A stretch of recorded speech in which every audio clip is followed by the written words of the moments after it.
This video is going to discuss one specific part of rational functions, and that's going to be the horizontal asymptote. I think the best way to remember which way is horizontal is to think of the horizon, which goes left to right. So when we talk about horizontal asymptotes, you're going to think left to right.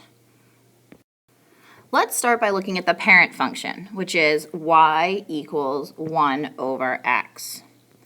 This parent function has a horizontal asymptote at the x-axis. The way we designate the x-axis is to say the horizontal asymptote is at y equals 0. Now let's look at a translated function. This is the parent function, y equals 1 over x, that has been translated right 4 and up 2. So this equation would be y minus 2 equals 1 over x minus 4, since we always put the opposite into the equation. Or I could have written it as y equals 1 over x minus 4 plus 2. And you can see in this example, the horizontal asymptote is designated by this dashed line at y equals 2. So it's actually fairly simple to find the horizontal asymptote from an equation. You can see this 2 right here makes the horizontal asymptote 2. Unfortunately, we're not always going to be given an equation quite as nice as this one. So we're going to have to come up with some other tricks to find that horizontal asymptote. Sometimes your equations are going to look like this nasty equation up here in the left. Y equals 6x squared minus 4 divided by 2x squared plus 1. Notice we don't have a nice plus or minus over here, so we can't quickly find the horizontal asymptote. But you might be thinking, since we just learned polynomial division, that this looks a lot like a division problem. And in fact, there is some similarity, and it's that thinking about a division problem that's really going to help us find the horizontal asymptote from an equation in this form.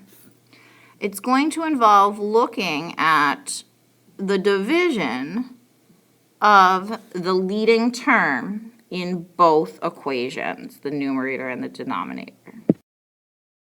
All right, now just so you can get a sense of what these look like and get familiar finding the horizontal asymptote, in the next few examples, I show both the equation and the graph.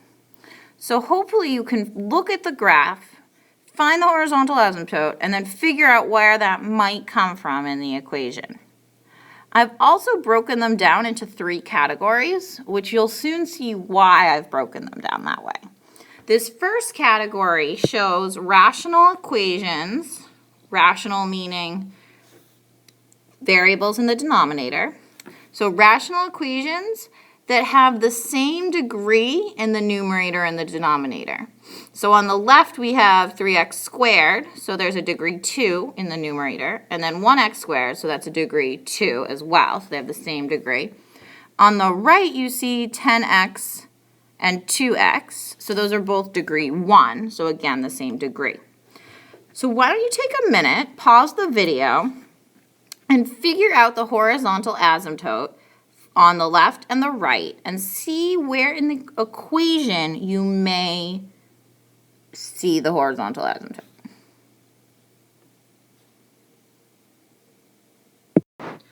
Okay, so I hope you were able to see that this first graph has a horizontal asymptote at y equals 3, and if I divide these two coefficients, I would get 3. Not a coincidence. This second graph has y equals 5. And if I divide these two coefficients, notice I will also get 5. So when I have the same degree in the numerator and denominator, I simply just have to divide the leading coefficients. Okay, here are 2 examples now where the denominator has a bigger degree. So we have an x squared on the bottom on the left and just an x on the top. And then on the right, we have an x to the 6th on the bottom and just an x on the top. So again, take a moment, pause the video, try to see if you can figure out a pattern here. All right, I hope you determined that the left has a horizontal asymptote at y equals 0, and the right also has a horizontal asymptote at y equals 0. So when the denominator has a bigger degree, the horizontal asymptote is always just 0. And our last two examples show equations where the numerator has a larger degree than the denominator. X squared on the top makes this degree 2 on the top, degree 1 on the bottom. This right equation has a degree 3 on the top, degree 1 on the bottom. So again, take another moment, see what you can figure out. All right, I hope you determined these were a little different.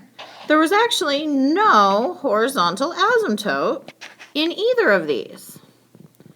There's no horizontal line that the graph seems to be approaching. In fact, we're going to infinity at both ends on both of these. So there was really no horizontal line that we're approaching, no horizontal asymptote. So when you see an equation where the numerator's degree is larger than the denominator's degree, you'll know there's no horizontal asymptote. So I'm really quickly just going to run through these three examples using those three tricks I just talked about. So in number 1, I see I have a degree 6 on the top and a degree 6 on the bottom. So that means I'm going to divide my leading coefficients. So my horizontal asymptote will be 14 divided by 7, which is 2. In number 2, I see I have a degree 1 on the top, an invisible 1, degree 3 on the bottom. So the bottom has the larger degree. So therefore, I know my horizontal asymptote is always going to be 0. In number 3, I see a degree 2 on the top and degree 1 on the bottom. So I know that there is no horizontal asymptote since the numerator is larger than the denominator. So here are two equations for you to try. Please give me the horizontal asymptote for both. Good luck.